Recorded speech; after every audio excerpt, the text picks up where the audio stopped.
नमस्कार दोस्तों, जिस तरीके से दिल्ली चुनाव भी बीत गया है, दिल्ली चुनाव के बाद रिजल्ट हमारे सामने है और रिजल्ट में 22 सीट जो है आम आदमी पार्टी और 48 सीट भारतीय जनता पार्टी लेकर के जो बम्पर जीत इन्होंने पाया है, लेकिन ये जीत किस किस शर्तों पे पाया है? ये जीत जो है दिल्ली के लोगों को जो फ्रीबीज के लिए जो लड़ रहे थे, दिल्ली में जो फ्रीबीज के लिए बोल रहे थे, उसी फ्रीबीज पे इन्होंने भी जीत पा लिया। लेकिन जीत पाने के बाद एक मामला है ईपीएस पेंशन को लेकर के, एम्प्लॉयमेंट पेंशन स्कीम, इसको लेकर के एक मामला है जहां पर विधानसभा चुनाव तो हो जाता है, सारे स्टेट में विधानसभा चुनाव हो जाते हैं, लेकिन ईपीएस के मुद्दे पर चाहे वो विपक्षी पार्टी हो, चाहे वो भारतीय जनता पार्टी हो, कोई भी बात रखने से या बात करने से घबराता है, बात नहीं करना चाह रहा है। एम्प्लॉयमेंट पेंशन स्कीम, आखिर ये जो ईपीएस का मामला है, अब ईपीएस के लोग भी ये सोच रहे होंगे कि जो ईपीएस का मामला है, वो ईपीएस का मामला कब जाके शॉर्ट आउट होगा, क्योंकि पेंशन जैसे न्यू पेंशन स्कीम भी लेकर के आ गई सरकार, ओल्ड पेंशन स्कीम के बेनाम, लेकिन जो ईपीएस का मामला है वो आज तक जो है शॉर्ट आउट नहीं हुआ। ईपीएस के लोगों को पैसा आज तक नहीं मिला। ईपीएस के जो लोग हैं, जो बूढ़े बुजुर्ग हैं, वो वैसे के वैसे ही हैं। अब ये देखिए कि जो विधानसभा चुनाव है वो हर एक स्टेट में आ जाता है। दिल्ली का भी विधानसभा चुनाव हो चुका है, इसके बाद का विधानसभा चुनाव अब सिर्फ बिहार में, और बिहार के लोग जो है, खास करके बिहार के लोगों का, उत्तर प्रदेश के लोगों का ईपीएस में ज्यादा पैसे हैं, और ईपीएस उन लोगों ने आस लगा करके बैठे हैं कि कहीं ना कहीं ईपीएस का जो पैसा है, सरकार इस बार आने वाले विधानसभा चुनाव में ईपीएस का पैसा उनको जरूर लौटाएगी। और जो बूढ़े बुजुर्ग हैं, खास करके जो बूढ़े बुजुर्ग हैं,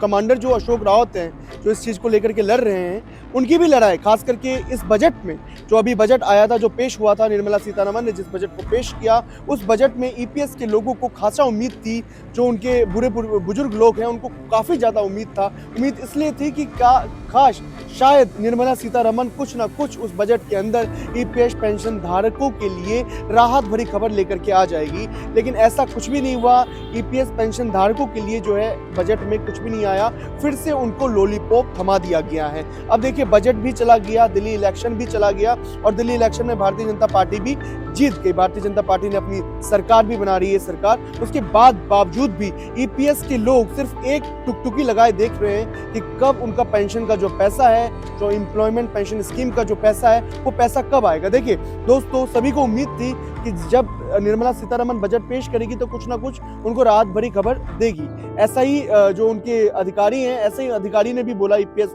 पेंशन धारकों के कि इस तरीके से जो है कुछ ना कुछ बजट में आ सकता है, लेकिन बजट में कुछ भी नहीं आया। खाली हाथ रह गए ईपीएस के लोग, खाली हाथ रह गए सहारा वाले लोग। लेकिन खास अगर हो सकता है कि जो बिहार का इलेक्शन है, जो बिहार चुनाव आने वाला है अक्टूबर नवंबर में, उससे पहले सरकार कुछ ना कुछ घोषणा कर सकती है ईपीएस को लेकर के। अब देखने वाली बात होगी कि विधानसभा चुनाव जो आने वाले हैं, उसमें अगर ईपीएस के लोग अगर ये मामला को उठाते हैं और ये मामला तूल पकड़ लेती है और सरकार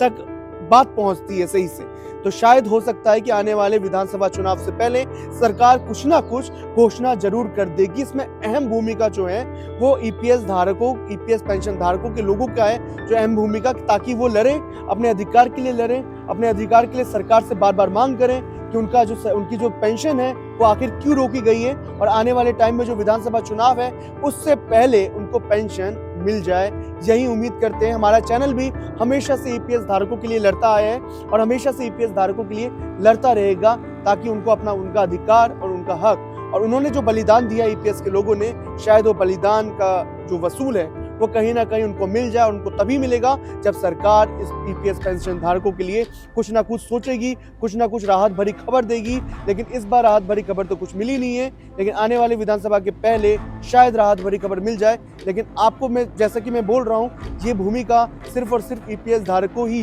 ईपीएस पेंशन धारक ही कर सकते हैं, ताकि वो सरकार तक अपनी बात पहुंचाएं और सरकार को बेबस कर दें इस चीज को लेकर के कि वो उनका जो मामला रहा है ईपीएस का, वो शॉर्ट आउट करे। नमस्कार, आप देख रहे हैं द पेपर।